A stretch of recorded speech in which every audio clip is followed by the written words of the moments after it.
We'll go ahead and call this meeting to order. Today's Wednesday, November 5th, rare Wednesday meeting of the Safety and Security Committee meeting. I want to welcome everybody. We do have a quorum of committee members, and so we will get underway. The first item that we have is consideration of the minutes of the September 9th, 2025 Safety and Security meeting. Motion to approve the minutes from the September 29th meeting.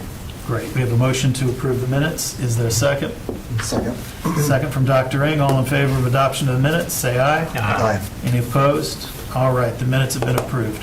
All right, first item we have is our school safety and security survey. So we'll turn it over to Senior Director of Security, Mr. Scott. I'd like to be a doctor. I was going to go ahead and give you a promotion there. Give me a promotion, I'll take it. All right, thank you. Our Chair Harry, Vice Chair Swanson, and committee members, today we're going to talk about the school safety security survey that we have. I also would like to let you know I'm going to be presenting today with Dr. Ray from Data Accountability and Research, so we will get started. And as I always do, I love to stand, so I'm going to get off the chair for just a second. So we are having a survey this is part of our continuous improvement, looking towards gaining insight into some of the security practices that we put out there. You know, we do all these innovative things for keeping our students safe, but we wanted to make sure we're capturing how it affects them, because those are very good people that are being affected by the things that we come up with. So that's kind of the genesis of why we wanted to be here today.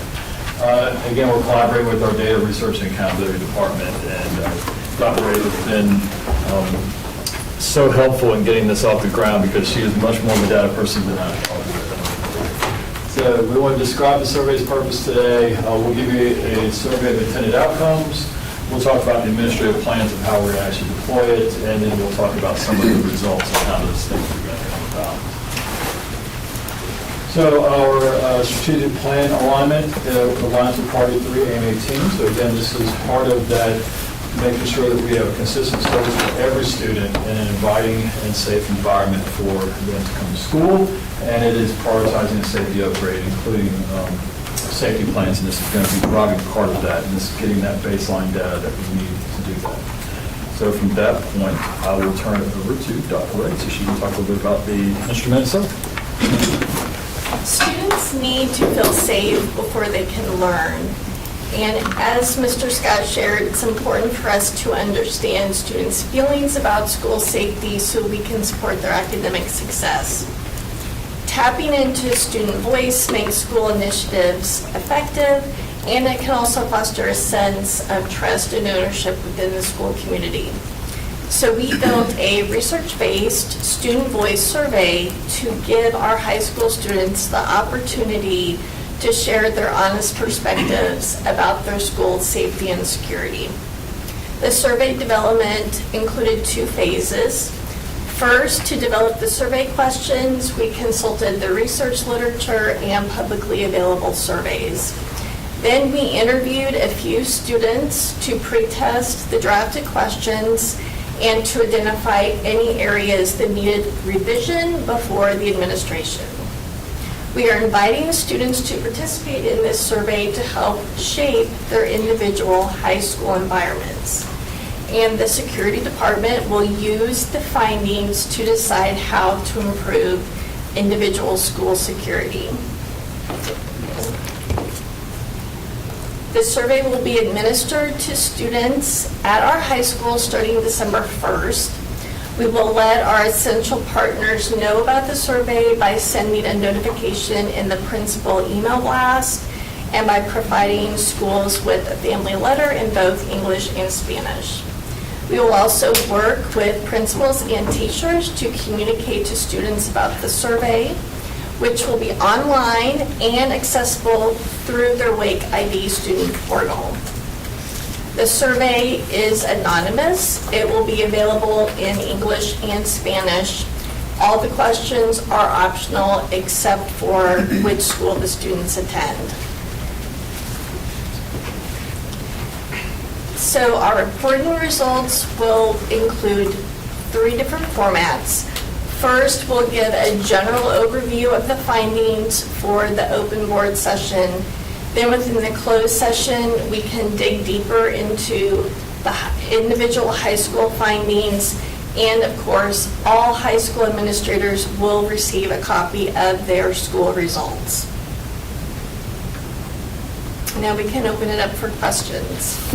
I will pass out to you all a copy, just in case you have not seen it, of the parent letter and the extra surveys. I saw it on. You got it on? Yeah. Sure, how you doing? Thank you.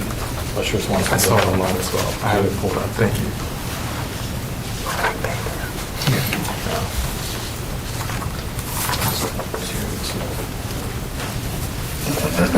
Copy the extra survey. Okay. I saw that Go down, see? online. Yeah.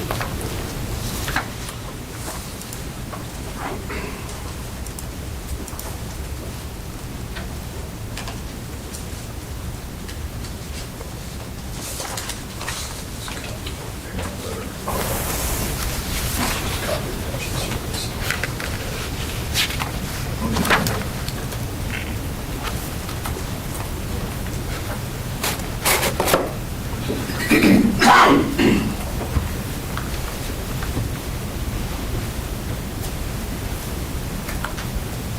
What's the goals for participation in this? Could you Goals for participation, like where it becomes meaningful data? So I'll probably both of us take a little bit. So the purpose of doing all this is we want to get some baseline information that Right. we can make some data decisions on. You know, a lot of things we're doing now, they're best practices based off our assessment that we had in the district in 2019, but this is going to give us a whole different lens of data to be able to make decisions off of. You know, I got that. I'm saying, like, do you need 100 responses from a school for it to be valid, or 5, that sort of thing? Like, what are we hoping to get for feedback? 'Cause sometimes we do surveys, and there's not a lot of participation, and I'm wondering how we ensure participation in this case, and what we need to get back to really make it worthwhile. So I will monitor our participation rates by the school level. So I will take account of all the students at the school and then look at the percentage of students who have responded. And then we can reach out to individual principals if we feel like responses are low. So it's going to depend on the size of the school. We're not going to really look at the number of responses, it'll be a more percentage of the responses. So, Let me follow up with that, if I can just, Yeah. so like, we'll have system-wide data, and we'll have data we can aggregate by, you know, grade level, and... Not by grade level. Not by grade level, okay, just by high school. okay. Well, that's what I mean, By like, school. you know, 9 through 12, et cetera. But to Sam's point, in order to like be statistically significant within a particular school, there's a certain minimum number you would need. Do you think we'll be able to drill down to be able to get that level, like school by school detail, or do you just not know yet? Well, that's what we anticipate. So I will monitor the response rate, and then we'll reach out to principals where we feel like the response rate needs to get bumped up. We will encourage them to reach out to their teachers, to give students time in class to fill out the survey, et cetera. So is there I any, didn't mean to interrupt. no, that's okay. I was going to kind of go the same path. Is there any law that prevents us from saying to principals, hey, first 10 minutes today, everybody's on this? So one of the things I would ask you to do is to reach out to the research and accountability and talk to them about the percentage that you would need in order for it to really be valid and reliable. And that's what they're talking about. Is I would imagine that we'd be talking about 25%, but we can certainly come in, we want to come in way higher than that. If we think about the high school population that you're going to survey, if you land at about 25%, somewhere in that range, that's going to make it really valid and reliable results you can actually, but if you talk with data research and accountability, they can give you some more specifics about what percentage you would want to be at. So that's my department. So that is exactly what we would look at. So for the student survey that we do annually, we do not report any high school results that do not have at least a 25% response rate. And we typically get higher on that.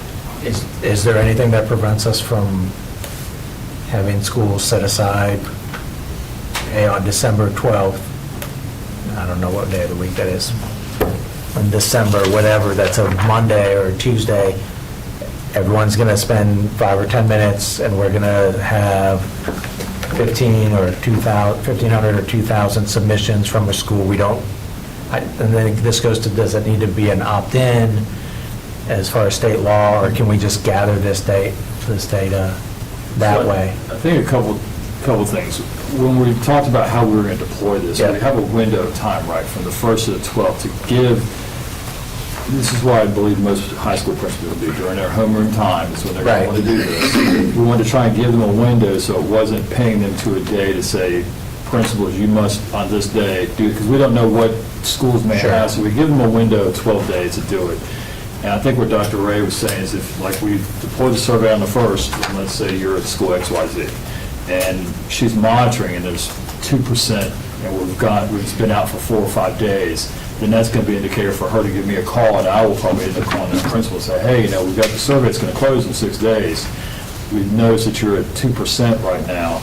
Would you mind putting out a reminder to your teachers that during homeroom or whatever time is convenient for you? And they may say, well, Mr. Scott, we were planning on doing it on the 10th, and you're just calling me before we were really trying to push this. So we're going to try and give them a window of time to do it in.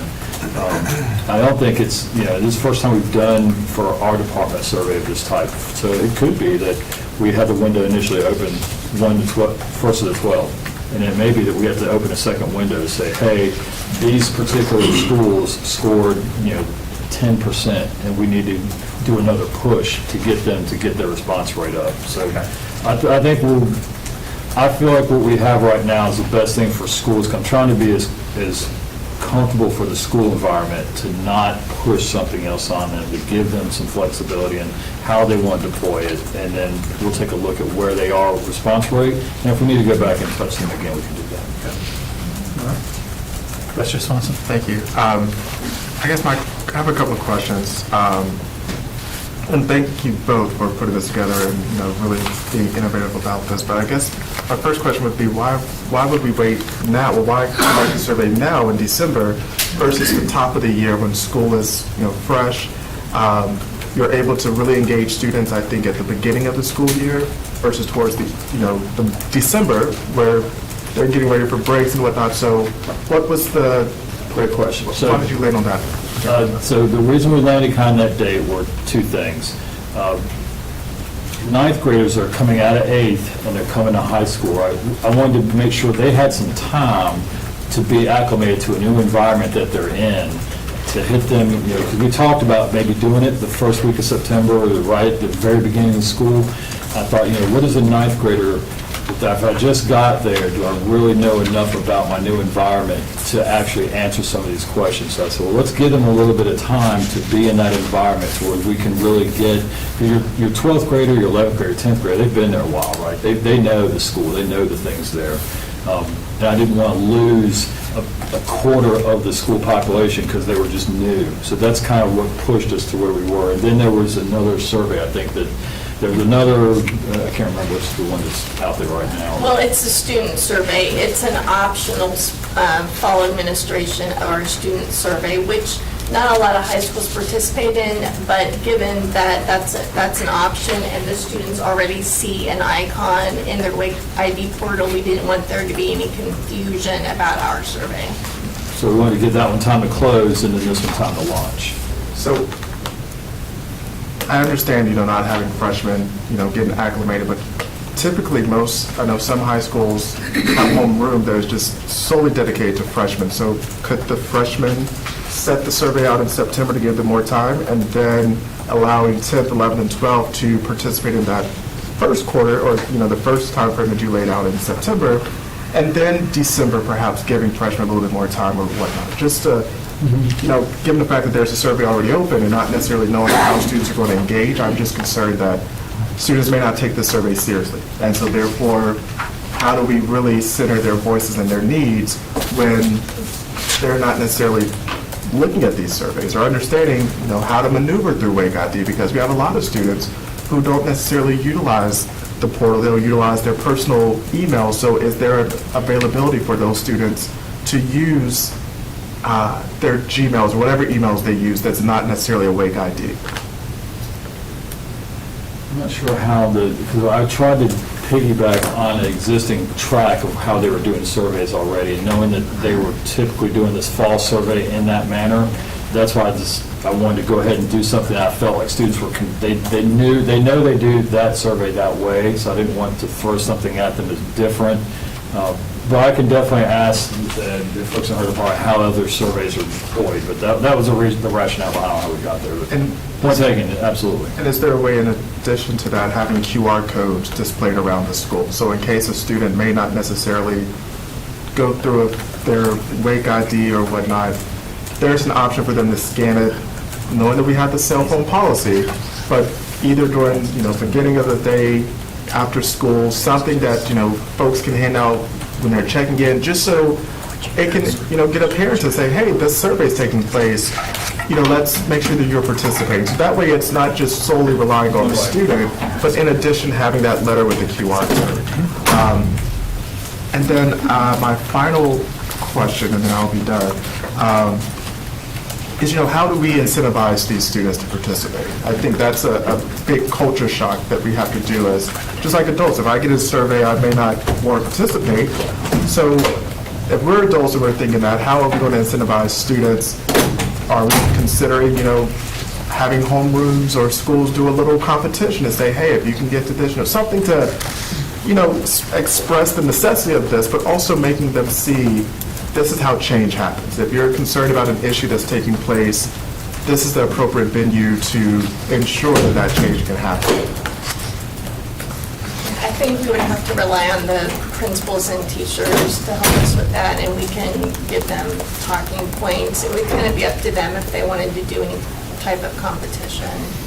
At the high schools, I think that we can definitely send some messaging to the high school principals with just exactly ideas of what you just spoke about. Hey, is there a way that we can maybe make it competitive? Because I like that idea. Maybe that will incentivize them to do something.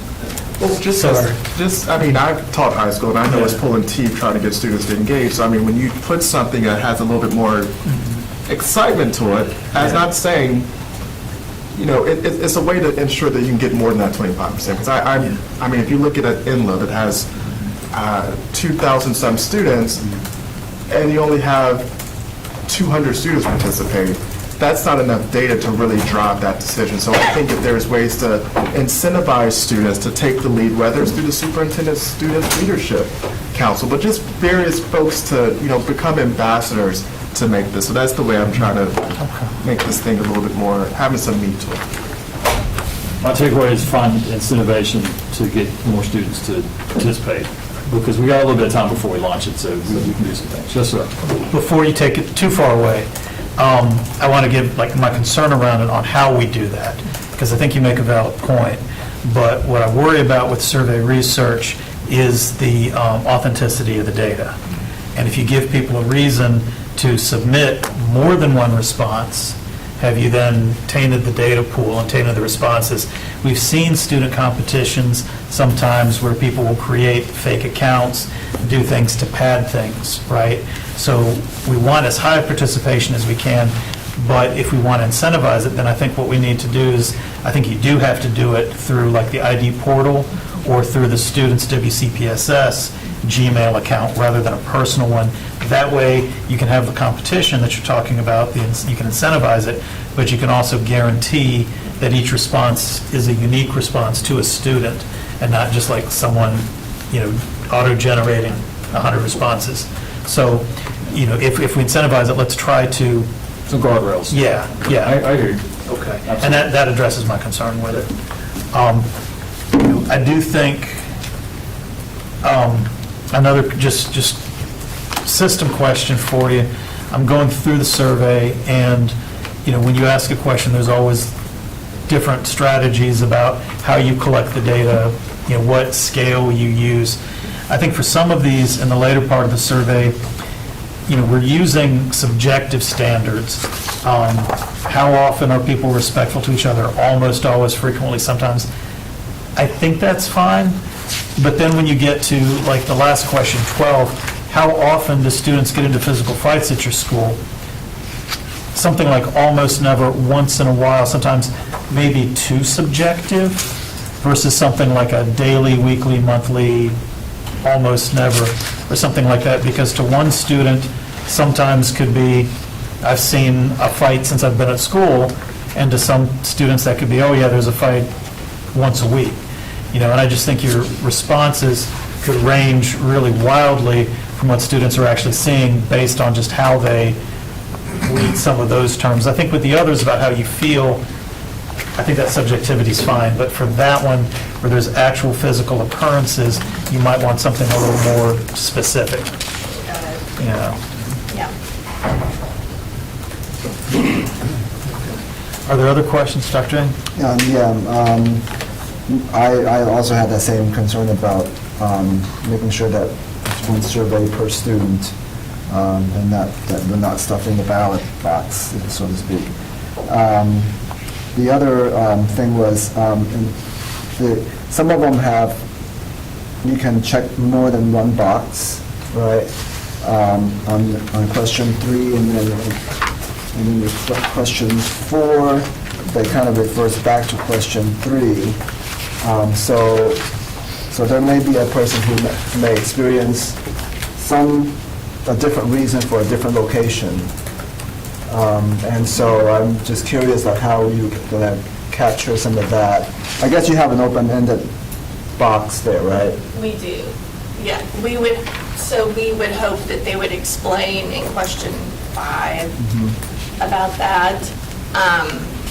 Yes, otherwise you will just have all the locations in number 3 compared to all the reasons in number 4. Right. Yeah, so that really goes to the importance of number 5 to get into more details about their answers. Okay. That's it. Any other questions about the survey? Any other comments? All right, we appreciate it. Thank you. Thank you. We really appreciate you being here. Let me just quickly use my back and switch over to our next topic. So according to our agenda, the next topic is the standard response protocol and standard reunification update.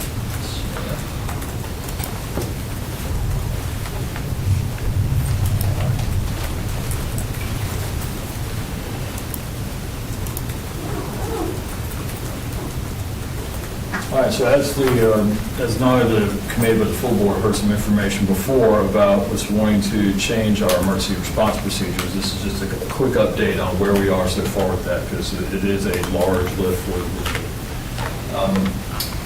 Again, we're partnering with the Standard Response Protocol, which is coming out of the I Love You Guys Foundation, and the Standard Reunification, process, which is also from the I Love You Guys Foundation. That's a partnership with our department. So today, I want to go over and give you again the strategic plan alignment of this process. I'll give you a quick review of the SRP and the SRM. We'll give you an overview of our proposed deployment schedule, kind of our process of what we think we're going to do to roll this out, and I'll advise all the committee members of our progress and our next steps, and then offer the opportunity for any questions you may have. So our strategic plan alignment, again, we are priority 3 and aim 18. This speaks directly to that safety plan updating and upgrading.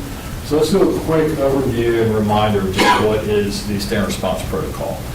So again, we're looking to move away from, this is just a review of what we've heard before, is we're moving away from the old code red, code yellow, code green, the colors and the symbols thing, to a more plain language, plain speak best practice. These are going to be the words that we use. As with before, I try to start with the ones that we have that are similar. So our code red is now going to be called a lockdown, so that's just the word instead of reading the code. Secure is what we commonly refer to as our code yellow. The actions within these two are the exact same. If we say code red or lockdown, the exact actions that you do in the classroom are still the exact same. Secure, the exact same actions as a code yellow, nothing has changed. Evacuation, this is now just putting a word to what we had before, which is pulling the fire alarm. The bells and whistles go off, everyone goes out. We now say evacuate to your fire areas. Shelter in place is just what we usually call our tornado-safe area. So instead of saying, go to your tornado-safe area, there'll be shelter in your severe weather location. The new piece that we have is the hold that we do not have now. I think the beauty of this and the reason I really like it and our department has kind of sold onto it is if you have in our current system, you have either full code red or a code yellow, but there's nothing really in between the two. So if you had an incident where, let's say, there was a medical emergency in the hallway, that doesn't require you to lock down the school and have everyone shelter and hold into the corner with the lights off. You just want to keep the hallways clear so that when EMS gets there, they can quickly get to that student who needs assistance. The hold option is just that if this is our classroom, I'm the teacher, and we hear that we're in a hold status right now, we would stay in here, teaching and learning would continue to happen. There is no turn the lights down, get in the corner, and whatever's going on outside that the school needs to attend to can happen, and it doesn't disrupt our entire thing. And if that event that's out in the hallway takes longer than the period ends, we're going to stay in here, and I'll just continue to teach and learn in here until the hold is released. So this is just a quick in a nutshell what the STEM response protocol will look like in replace of our current system. The standard reunification method is just that we're trying to standardize a reunification process. Right now, we have most of these happening, but there's not been a concrete standardized process across the district for how that's to happen. So now we want to do a standardized process. So what does that look like? Really 6 very easy steps, and again, a lot of these already happen, we just don't have names to the specific process. So for example, step 1 is the grading. Well, if we have in our current situation a process where we need to reunify students, obviously there's going to be someone there to greet you, we just don't call it a greeter. So now we have an actual step that we know if you are a new principal with this process, I need to make sure I have someone outside to greet parents or come and check out their student.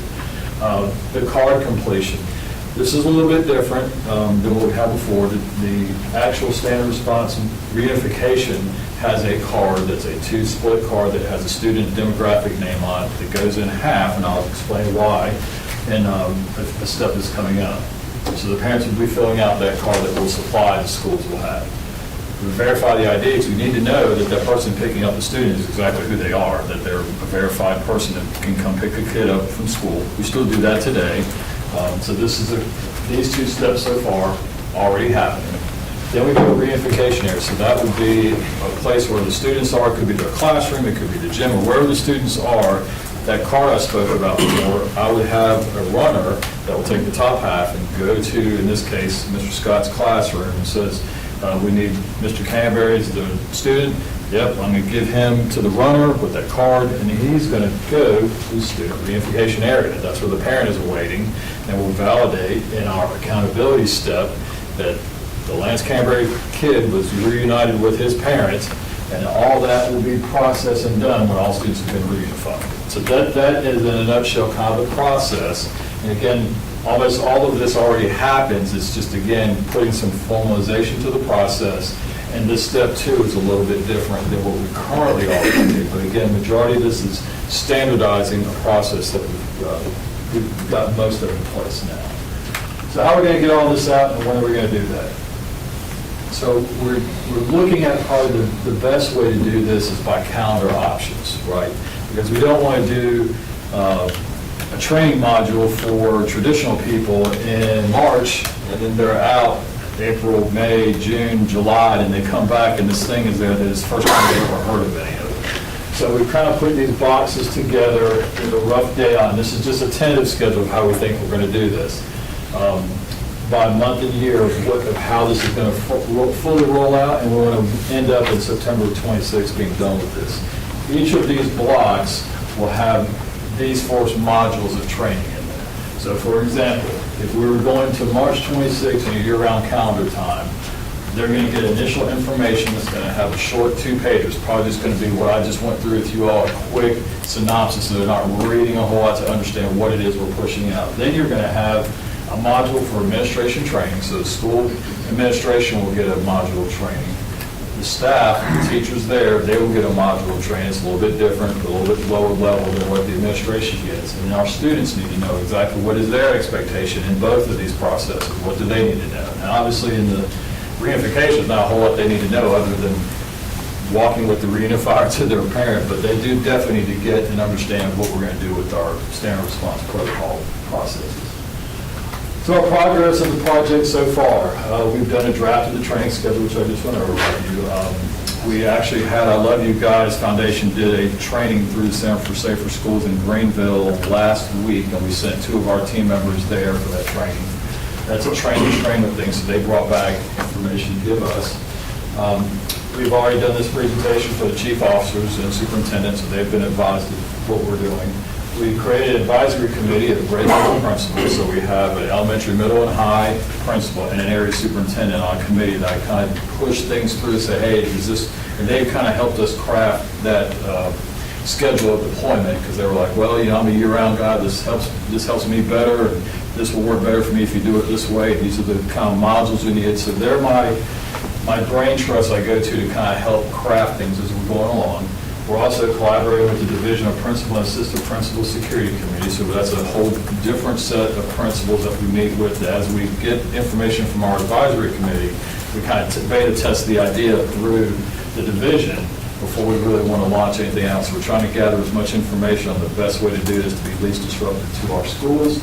And then we provided an initial demonstration of the reunification process we did at Oberlin Middle School for the SRO Coalition. So we brought all of our SROs, supervisors, and select SROs to Oberlin Middle School on a work day roughly a month ago, and set up and did the entire reunification process and walked them through every one of those stages to get their feedback on what they see and what we're doing. Our next steps.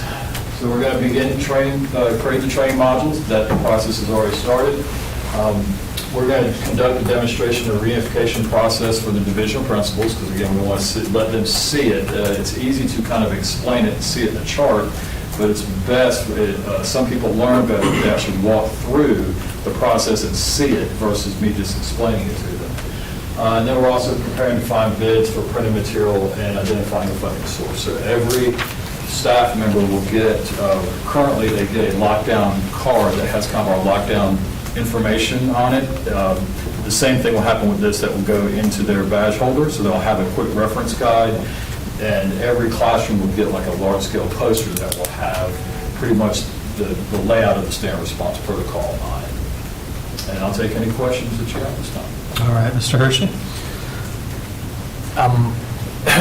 So I appreciate all of this. I am a little concerned about step 2 and the way your scenario of there's a runner and they go to a classroom. And I'm imagining, and I'm wondering how many runners there are, and if you have 2,000 kids or even 1,000 kids, how long that would take to send somebody from here to there and back, and then do the next kid and the next kid. And I could see that taking hours. And I'm wondering, how many runners you got, right? And So again, we have to have that now. Right. So we have a reunification, and let's say we have to do a reunification at XYZ elementary school. Okay. We're not having second and third graders just leave their classroom and walk. That's not where I'm going with it. Yeah, but go ahead. So someone has to go get that student and bring them up to the office before they get reunified. It is not the fastest process. I do hear what you're saying. It's not going to be fascinating, but I would rather, in this type of a case, I would rather be slow and accurate, make sure a student is met with the correct parent and left and have accountability of that, than to speed up a process just for the sake of being faster and then lose a kid or not know and have a parent show up and wonder, where's my kid? Well, I think there's a difference between an elementary school, which... In high school, there is. Yeah. So you get 450 kids or 600 kids at elementary school and 2,200 kids at a high school. I get it, makes sense for elementary school, even maybe middle school. Any different processes as kids get older and the schools get bigger, so, because I can imagine a parent's perspective of, I'm sitting in line for 4 hours waiting for my kid to get out here, when they can contact them with their phone, right? So I'm just wondering if there's a thought of how it could be faster as the kids get older. I think with the way that we do our lockdown drills, what we'll probably end up doing after we get the training modules done and taught to kids, is we'll probably just go run this somewhere as a drill. We've Yeah. done that before with different things. That's how the standard response protocol is going to be running drills before we do that. So doing that practice, that may give us some insight that, hey, let's try something different. You know, we do know that one size won't fit all, because Right. an elementary school with 200 kids, to your point, is very different than Enloe with 2,400 kids. Yeah. But yeah, I hear you. So we'll definitely look at, this has to be tested before we roll this out anyway.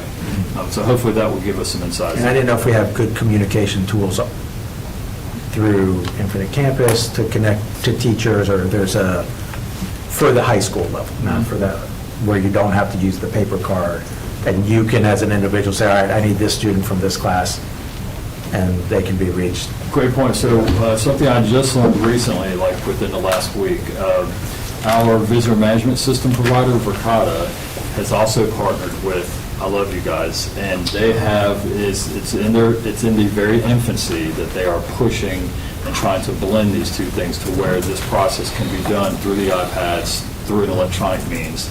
The paper piece, I like, because what I have seen when we have these large-scale emergencies is so many people get on their phones, so many people are, and even the cell towers around the school, if a big event happens, or if there were to be a power outage, or if there were to be a network outage, we need to make sure we have something to fall back on if there's a technology failure. So I think I'll probably try the paper thing and push that first, and know the hard way of doing it, and then we can always use an iPad or electronic means. Thank you. Dr. Ingresser Swanson? My question was very similar to Mr. Hershey's. I'm curious to know what will the train, besides the modules that teachers will go through, what additional trainings will teachers go through with this? So kind of what we've taught with other districts, so we've kind of benchmarked how other districts have rolled this out. And so what I envision us doing, there's already a lot of these modules created for just this product, right? And then we're going to have some specific Wake County type training. So I envision that there'll be a video, maybe 5 to 6 minutes long, that's got both pieces blended to it. We'll do that piece, and then the drilling is going to be probably the most important piece of how we practice getting this out and getting people acclimated to it. It's going to be a new process like anything else. I think practice is what's going to really drive it. And does the Wave app play into any of these scenarios? So remember, Rave is really just another way to call 911. That's all that does. It doesn't do anything for reunification. Rave is just it's a voluntary notification at best. So while we're using it a lot, we used it in 5 drills this morning already. It's just another way to call 911. So for these two pieces, it really won't be. I Love You Guys is working with Rave, so there is something coming. I haven't seen it yet, but I've got a meeting with them in about a week or so where they're going to beta test and show me what they're getting ready to put together. So it may be coming, but currently it's not there. I mean, just because I know there's multiple apps out there, and if they can all be married and communicate together, that would make it easier in those emergencies. I think some of that's coming because, again, I know that there's a partnership with both of those products that we currently have, Verkada and with Rave, that are talking with I Love You Guys. So I think something is coming. It's just not here quite yet, but I'm going to beta test and see some of it, I think, next week when they show it to me. And then, I know when scenarios happen, the first response parents typically have is coming to the school, calling their kids. So how do we shift that human behavior? I know that there's a process that communications will send out, but given the fact that the state legislator has said that phones are not to be utilized during instruction, we have policy that aligns with that. So how do we ensure families that things are going to work out? You have to trust the process. So how do we reassure those individuals? We'll continue to send out when an incident happens. Communications will still continue to send out information that will keep the parent advised as to what exactly has happened. And we typically tell them, there's no need to come to the school at this time. It doesn't necessarily, I understand people are coming. This process is going to try to help us deal with that initial wave of the people that are coming. But it's going to be a challenge if the students aren't allowed to get on their phone. But I think that most teachers are going to, if there's an emergency, they're going to be able to contact their child and know that I'm safe, I'm okay. But the initial wave of communication, it's gotten better, I think, in my time here. Before those waves of people were coming, there wasn't a lot of that communication. And now, the communications group is very good in putting in the initial outbreak of information. This is what's happened, your student is safe, please don't, we're working towards rectifying the situation, don't come to the school. And we've seen less parents than when it first started happening. So it'll just be a constant drip of communication, trying to help them ease the mind of a parent that we've got it. And again, through these drills, I'm hoping kids will actually go home and say, hey, I participated in this new drill, and this is what we're doing, let their parents know. I guess this is a great reminder for families that if you change your number, you block the system, it might be a great opportunity to figure out how to undo that so you can be in the know. Absolutely. And I guess going through the data manager to let folks know that your number is changed, so you can receive those notifications. Absolutely. And Mr. Swanson, I appreciate you bringing that comment up so parents can hear, because what we'll have to continue to do is talk to parents about what the reunification process is when they do need to come on the campus. Give them information about what happens when we have an event and a large number of people come on to the campus. I think it was either maybe Wakefield or Wake Forest, one of our schools.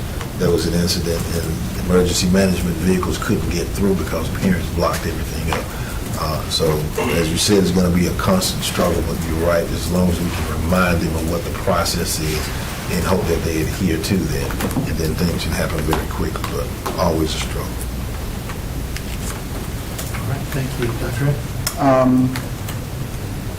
Yeah, I kind of have a similar question, but, in terms of when you're doing the reunification process, are you expecting the parents to be on the grounds or from home?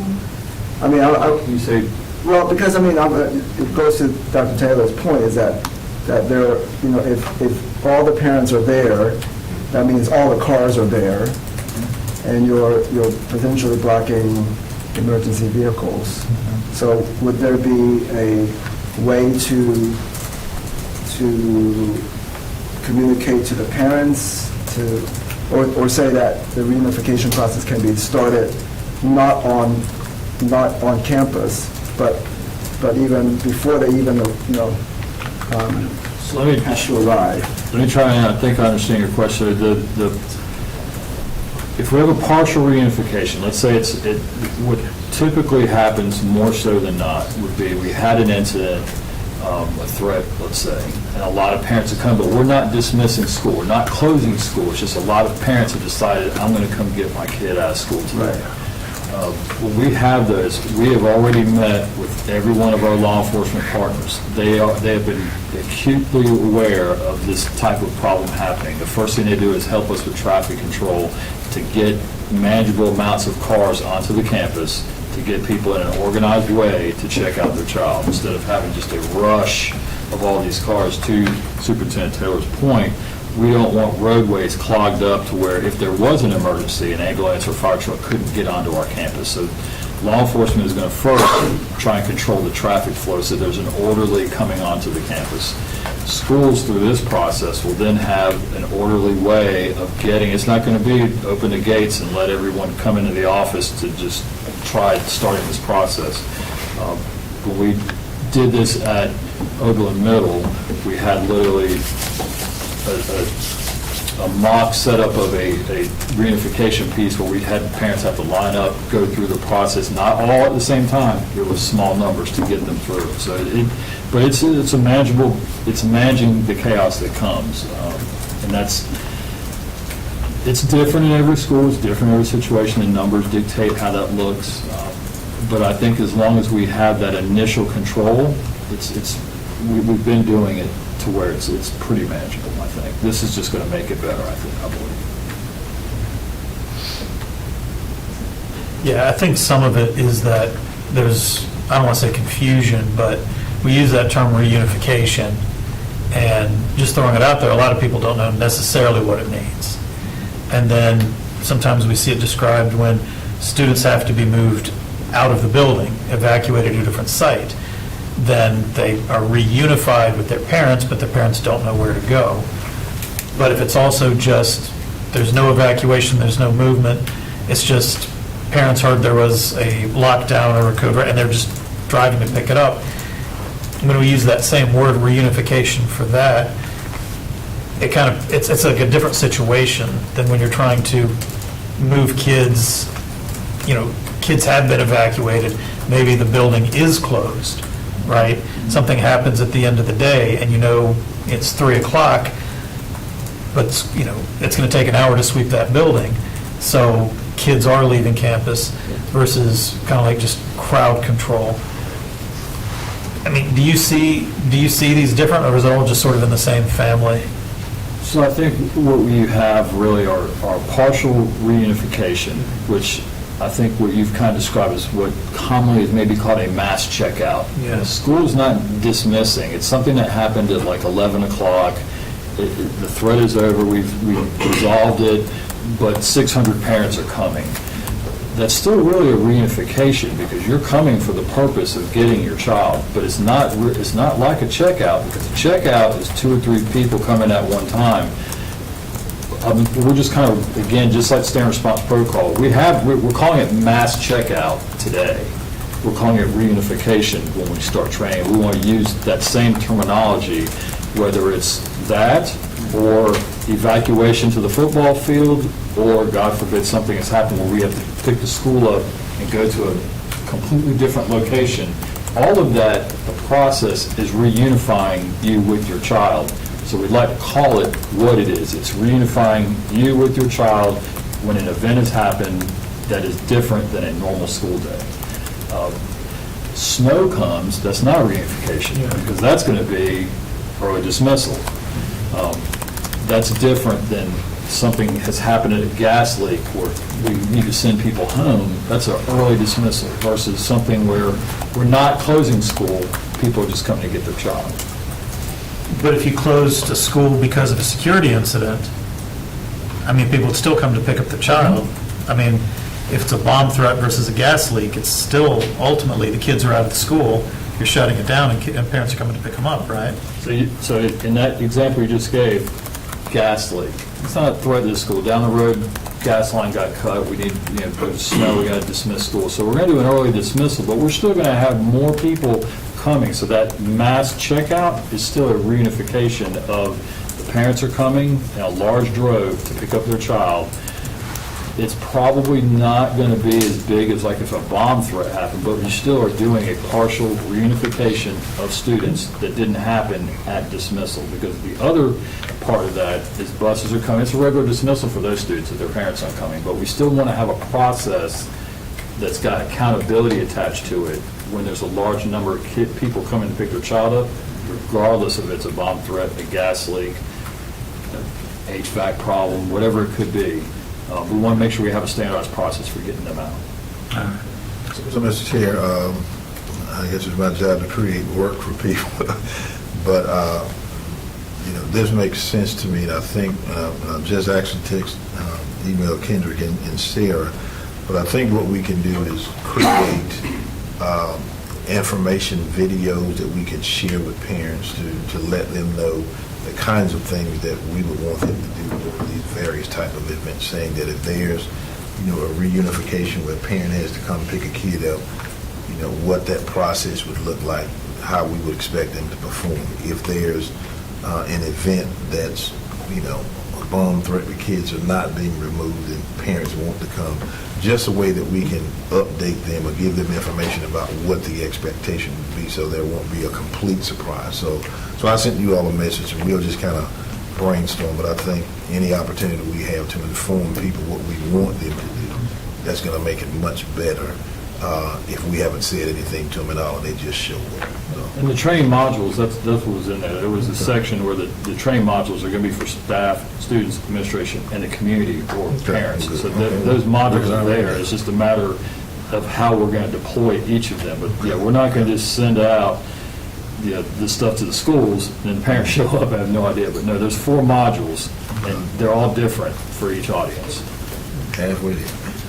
I'm trying. Does anyone have any other questions? All right, thank you. All right. All right, so yeah, at this point, we do have some other items, but they would fall under the statutory reasons for closed session, so I'll entertain a motion at this time. So moved. Second. All right, we have a motion to move into closed session for the statutory reasons cited in the syllabus. All in favor of moving to closed session, say aye. Aye. Any opposed? All right, we'll take a moment for the room to clear, and then we'll reconvene closed session. Thank you.